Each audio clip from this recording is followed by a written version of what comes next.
Fort Myers, once celebrated as one of Florida's most desirable real estate markets, is now facing a silent collapse that few saw coming. For years, the area symbolized a Florida dream: palm-lined streets, waterfront condos, and homes that doubled in value seemingly overnight. But that dream has quickly turned into a nightmare. Homeowners who bought during the pandemic boom are now realizing they paid far more than their properties are worth. Prices are tumbling, inventory is rising, and for sale signs that once vanished in a day now linger for months. What caused this sudden shift? It's a perfect storm. Interest rates have skyrocketed, insurance premiums have exploded, and property taxes have become unbearable. Many Fort Myers residents who once stretched their budgets to buy a home now face payments that have doubled or tripled. A family that bought a modest $400,000 house 2 years ago might now owe $3,000 or more each month when taxes and insurance are included. And for retirees on fixed incomes, a large part of the Fort Myers population, this is devastating. Investors who rushed in during the boom are dumping properties as fast as they can. Airbnb owners who thought short-term rentals would cover their mortgages are finding demand fading.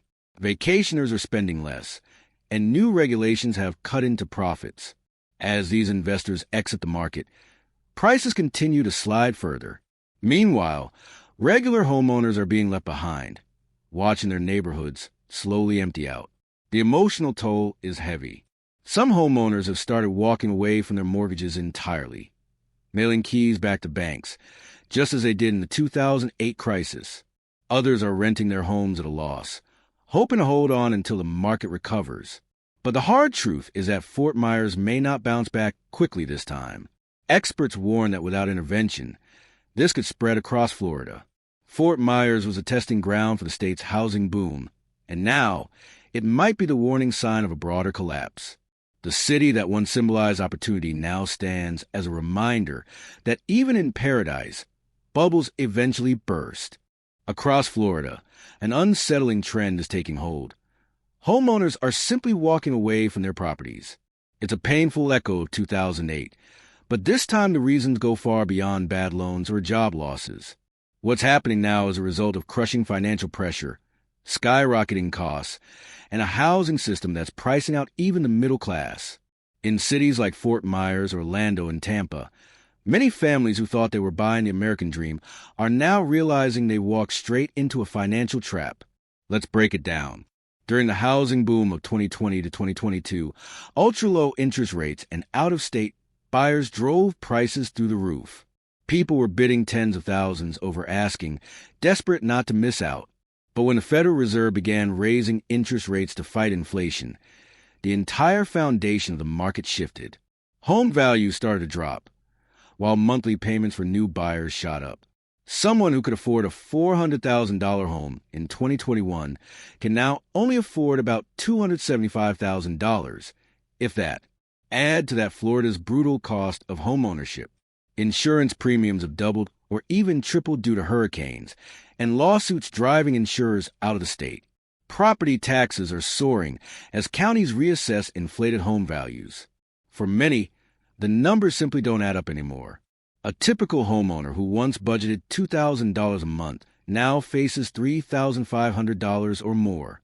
It's no wonder people are saying, I can't do this anymore. Some homeowners try to sell, but that's not easy either. With fewer buyers able to qualify for loans, homes sit unsold for months. Investors, who once made up a huge share of the Florida market, are pulling out. And when homes don't sell, some owners simply stop paying. They walk away, leaving behind empty properties and shattered dreams. This trend is dangerous because it feeds on itself. More foreclosures mean more houses on the market, which drives prices down further, making other homeowners feel trapped in negative equity. It's a vicious cycle that Florida has seen before, and it's starting again. The saddest part? These aren't reckless buyers or speculators. Many are ordinary people who worked hard, saved for years, and thought they were doing the right thing. But now, they're realizing that in Florida's overheated housing market, even good decisions can lead to disaster. While most people blame high interest rates or greedy investors for Florida's housing meltdown, there's a darker force at play behind the scenes: the insurance crisis. In fact, It's becoming one of the biggest reasons homeowners are going bankrupt or forced to sell their homes. Florida's property insurance market has collapsed under the weight of lawsuits, hurricanes, and fraud, leaving homeowners paying more than double or triple what they did just a few years ago. Here's the reality. Many major insurance companies have completely pulled out of Florida. State Farm, Farmers, and others have reduced their coverage or stopped taking new customers altogether. Why? Because the risks are just too high.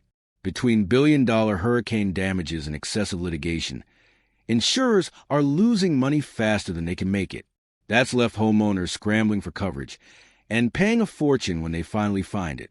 In 2020, the average annual home insurance premium in Florida was around $2,000. Fast forward to 2025, and it's not uncommon to see rates exceeding $6,000 or even $8,000 per year, more than the cost of a small mortgage in some states. Families who could once handle their bills now face impossible monthly costs. For many, it's the breaking point. This crisis doesn't just affect homeowners. It's shaking the entire housing market. When insurance becomes unaffordable, people stop buying homes. Sellers are forced to lower prices just to attract interest, which drives property values down across the board. Meanwhile, landlords raise rents to cover skyrocketing insurance premiums, making life even harder for tenants. The government's response? Limited and too slow. Florida's state-backed insurer, Citizens Property Insurance, has become one of the largest in the country, but even it's struggling under the massive demand. And as more private insurers leave, Citizens' exposure grows, increasing the risk of full-blown collapse if another major storm hits. Behind all this chaos, the human stories are heartbreaking. Retirees who spent their lives saving for a Florida home are watching their dream turn into a nightmare.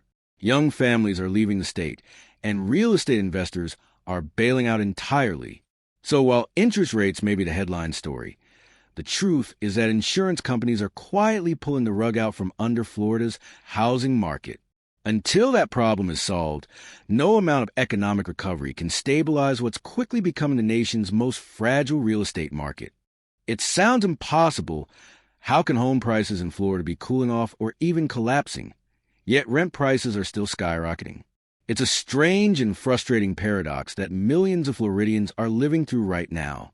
The truth is, while property values have started to dip in many areas due to high mortgage rates and overinflated prices, rental demand has exploded because fewer people can afford to buy homes. Let's break it down. Mortgage rates have climbed above 7%, making it far more expensive to purchase a home than just a few years ago. The average Florida home buyer now needs a six-figure income just to qualify for a decent mortgage.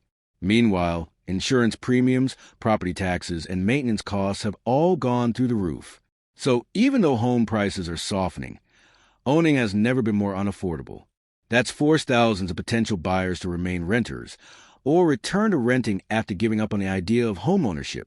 Demand for rentals in cities like Tampa, Miami, and Orlando has surged, but supply hasn't kept up. Many landlords took advantage of the pandemic boom and sold their properties to big investors, reducing the number of available rental homes. The result? A squeeze on the rental market that's driving monthly costs to record highs. According to housing data, Florida's average rent has jumped over 30% in the past 2 years. In some areas, rents have doubled since 2020. Even smaller towns once known for affordability, like Lakeland or Port St. Lucie, are seeing rent hikes that rival big cities. Tenants who try to move often find there's nowhere cheaper to go. There's also a deeper issue: corporate investors. Companies like Blackstone and Invitation Homes are buying up single-family houses and converting them into rentals. They can afford to charge premium prices because they control a significant portion of the local supply. With fewer private landlords and more corporate ownership, rent prices stay artificially high, even when housing values dip.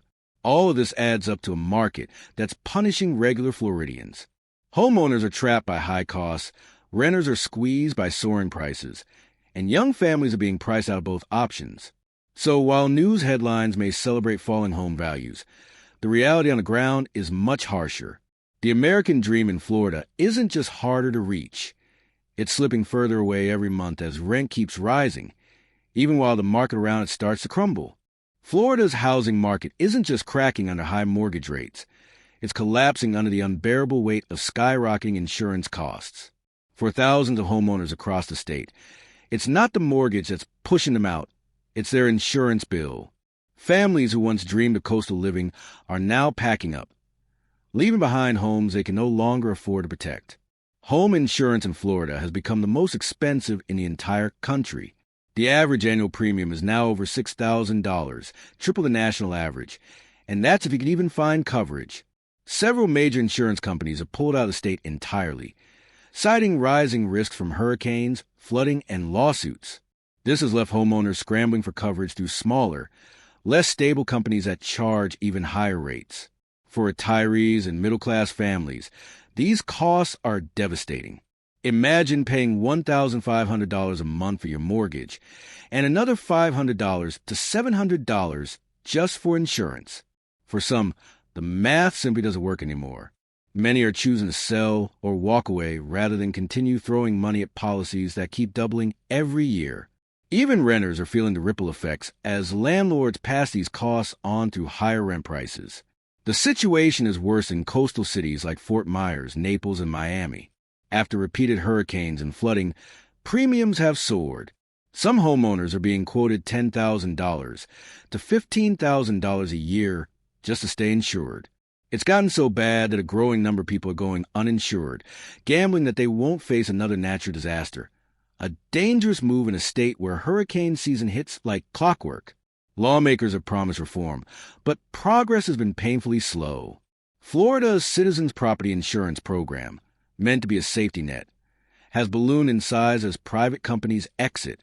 Experts warn that if another major hurricane hits, the system could buckle, leading to massive financial losses, and even more people abandoning their homes. What was once the land of sunshine and opportunity has turned into a financial nightmare for many. The Florida dream, owning a home by the beach, enjoying warm weather and low taxes, is being replaced by anxiety